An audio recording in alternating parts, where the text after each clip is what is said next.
দেশের মাটিতে সাকিব আল হাসানের অবসর নেয়ার সুযোগ ক্ষীণ হয়ে পড়েছে। সাবেক বিশ্বসেরা অলরাউন্ডারের বিকল্প নিয়ে চিন্তিত বিসিবি। এমনটা জানিয়ে বিসিবি পরিচালক ও সাকিবের শৈশবের গুরু নাজমুল আবেদিন ফাহিম বলেছেন, পরিবর্তিত পরিস্থিতির সঙ্গে টাইগারদের মানিয়ে নিতে হবে। যদি সুযোগ থাকে, আমি যদি দেশে যেয়ে খেলতে পারি, মিরপুর টেস্ট হবে আমার জন্য লাস্ট, স্পেশালি টেস্ট ক্রিকেটে, এবং সেই কথাটা বোর্ডের সবার সাথে বলা হয়েছে।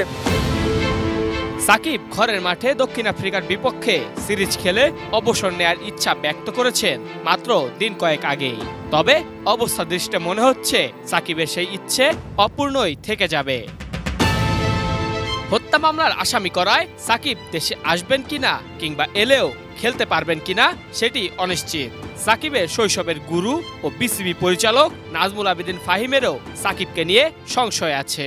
এই মুহূর্তে সেই সম্ভাবনা দেখছি না, যদিও আমি সম্ভাবনা উড়িয়ে দিচ্ছি না, কারণ ক্রিকেট বোর্ড বলেছে যে তারা যে ধরনের সিকিউরিটি সাকিব চাচ্ছে, যে ধরনের নিরাপত্তা সাকিব চাচ্ছে, সেটা ক্রিকেট বোর্ডের পক্ষে হয়তো স্বাভাবিকভাবে দেওয়া সম্ভব না।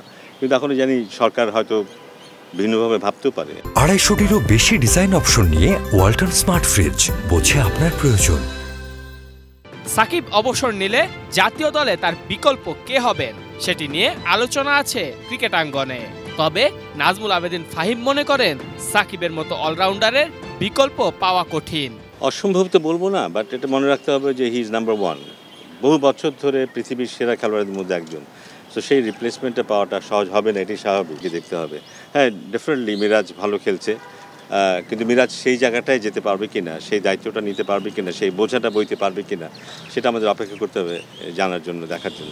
সাকিব ছাড়া জাতীয় দল গঠনের ক্ষেত্রে সমস্যায় পড়বেন নির্বাচকরা। পাল্টাতে হতে পারে বর্তমান কর্মপদ্ধতিও। সবচাইতে বেশি ভোগাবে নির্বাচকদের, কারণ এতদিন তারা যেভাবে দল নির্বাচন করতে অভ্যস্ত, তার থেকে বেরিয়ে আসতে হবে তাদেরকে। সো হয়তো আমরা একটা বলার কম নিয়ে খেলবো কিংবা একটা ব্যাটার কম নিয়ে খেলবো। সাকিবকে ছাড়া আমরা কেমন করে আগাবো এই চিন্তা ধরে রাখি, তাহলে এগোনোটা খুব কঠিন হয়ে যাবে। মেহেদী হাসান মুন্না, এটিএন নিউজ, ঢাকা।